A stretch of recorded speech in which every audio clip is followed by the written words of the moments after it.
Música é uma palavra de origem grega, que significa arte das musas e se constitui basicamente de uma sucessão de sons, entremeados por curtos períodos de silêncio, organizada ao longo de um determinado tempo.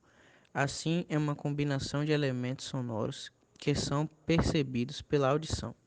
Isso inclui variações nas características do som, tais como duração, altura, intensidade e timbre, que podem ocorrer em diferentes ritmos, melodias ou harmonias. A Idade Média foi um longo período da história que se estendeu do século V ao século XV. Seu início foi marcado pela queda do Império Romano do Ocidente em 476 e no fim pela tomada de Constantinopla pelos turcos em 1453. O trovadorismo, conhecido por muito como o canto do cavaleiro, pode-se dizer que o trovadorismo foi a música popular da Idade Média, enquanto nas igrejas e castelos ocorria o canto gregoriano e as composições polifônicas nas ruas e nos casebres de camponeses. O que se ouvia são cantigas trazidas em suas melodias elementos culturais do país pelos quais o trovador passou, sempre acompanhado de um instrumento como viela. Acredita-se que os trovadores viajava pela Europa e transformava em música tudo que testemunhava. O trovadorismo desenvolveu-se durante o período medieval, principalmente a partir do século XII. À época não existiam ainda os estados nacionais. A Europa encontrava-se dividida em feudos, grandes propriedades controladas pelos suzeranos. O valor na Idade Média não era fundamentado no dinheiro, mas na posse territorial. Por esse motivo, o cotidiano medieval era marcado por muitas guerras, batalhas e invasões com o intuito da conquista de território. Estabeleceu-se então a relação de sucerania e vassalagem. O sucerano, senhor do feudo, precursor da nobreza europeia, oferecia proteções aos seus vassalos, que em troca produziam os bens de consumo, cultivavam, fiavam, forjavam as armas e etc. Com o declínio do Império Romano, a partir do século IV e V, o latim vulgar, língua oficial de Roma, passou a sofrer modificações entre os povos dominados. Foi nesse longo período da Idade Média que começaram a surgir as línguas neolatinas, como o português, o francês, o espanhol, o italiano, o romeno e o catalão. No entanto, foi apenas no século XIV que o português surgiu como língua oficial. As cantigas dos trovadores foram, portanto, escritas em outro dialeto, o provençal. Travadorismo em Portugal. O travadorismo galego-português desenvolveu-se em termos gerais em finais do século XII. É importante salientar que a literatura portuguesa do século XII não possuía ainda uma noção de identidade nacional plenamente instituída. A identidade dos trovadores, portanto, não era portuguesa, mas ibérica e hispânica. A origem desses compositores era Leão, Galícia, o Reino Português, Castela e etc. O monarca poeta queria que Portugal se constituísse como nação de fato, incentivando a identidade cultural e o trovadorismo. O movimento foi, portanto, muito importante para o desenvolvimento do idioma e da cultura portuguesa. As cantigas trovadorescas são divididas em cantigas líricas e cantigas satíricas. As cantigas líricas são aquelas de temática amorosa e possuem dois tipos, cantigas de amor e cantiga de amigo. Na cantiga de amor, tem o gênese da poesia amorosa, que surgiria nos séculos seguintes. A cantiga de amor é cantada em primeira pessoa. Nela, o trovador declara seu amor por uma dama. Na cantiga de amigo, embora compostas por homens trovadores, representam sempre uma voz feminina. E a dama que vai expor seus sentimentos tem que fazer isso sempre de maneira discreta, pois para o contexto provençal, o valor mais importante de uma mulher é a descrição. Nas cantigas satíricas, destinam-se a ironizar ou difamar determinada pessoa. Existem dois tipos de cantigas satíricas, as de escárnio e as de maldizer. As cantigas de escárnio são mais irônicas e trabalham sobretudo com trocadilhos e palavras de duplo sentido. sem mencionar diretamente nomes. Já as cantigas de maldizer são aquelas em que os trovadores apontam diretamente e nominalmente o alvo de sua sátira, de forma propositalmente ofensiva e fazendo isso com vocabulário grosseiro. Existia ainda uma forte relação do trovadorismo com a poesia. Naquela época, como muitas pessoas não sabiam ler, as poesias eram feitas para ser cantadas. Assim, eram facilmente memorizadas e recitadas para os nobres que viviam na corte. E também eram recitadas para as pessoas comuns, a exemplo, nos mercados medievais.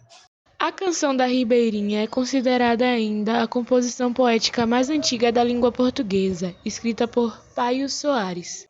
A Ribeirinha, a que se refere um dos nomes da cantiga, é a Maria Paz Ribeiro, amante de Dom Sancho, rei de Portugal, entre 1185 e 1211. O poema foi provavelmente dedicado a ela, que seria filha de Dom Pai Muniz e tem todas as características típicas de uma cantiga de amor.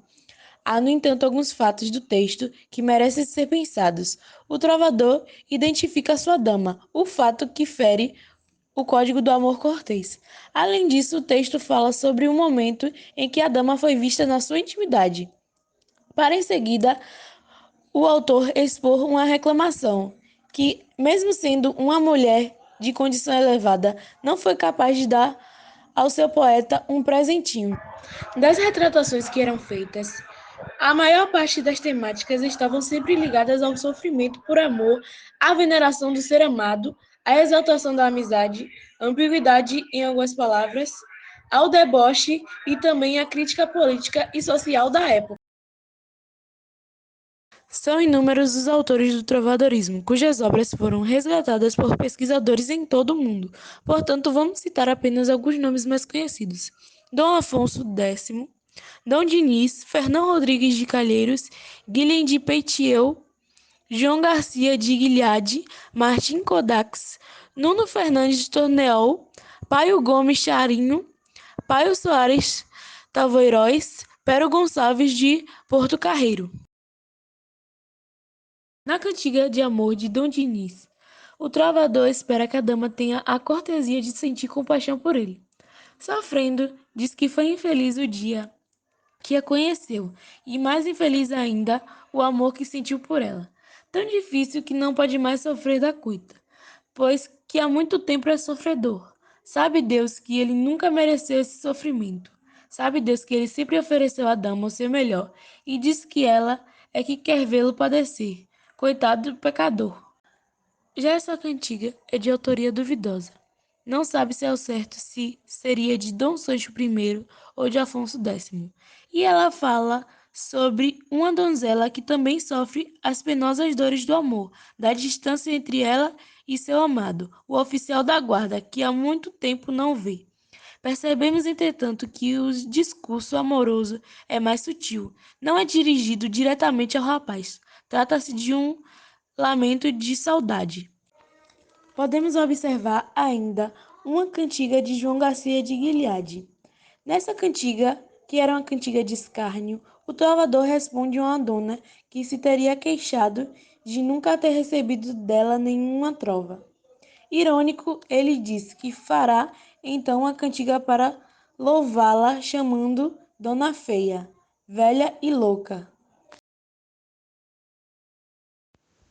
Atualmente, o trovadorismo encontra-se envelhecido para o gosto do leitor moderno, mas é preciso tomar cuidado para não supor que tudo o que caracterizou a lírica trovadoresca esteja condenado ao esquecimento.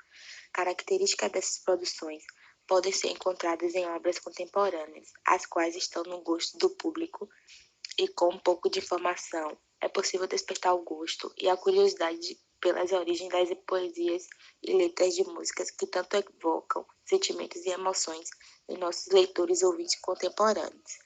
Logo, o tema do amor impossível é recorrente em muitas manifestações artísticas, estando presente em todas as épocas. Podemos observar com isso, tomando conhecimento de um fragmento da letra de uma música do grupo do Legião Urbana, que vem tratando justamente desse amor, o amor platônico. O nome da música é Amor Sublime. Podemos então concluir que as músicas que ouvimos todos os dias têm a sua origem com o trovadorismo da Idade Média. O interessante despertado por elas leva-nos à busca por outras cantigas, comparando-as percebendo o amor servil do trovador pela sua senhora.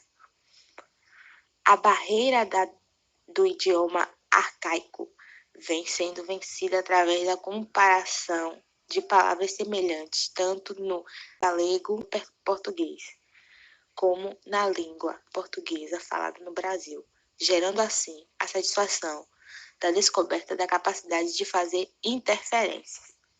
Isso é perfeitamente perceptível em nossos dias. Os cantores solitários, as bandas musicais estão aí fazendo sucesso.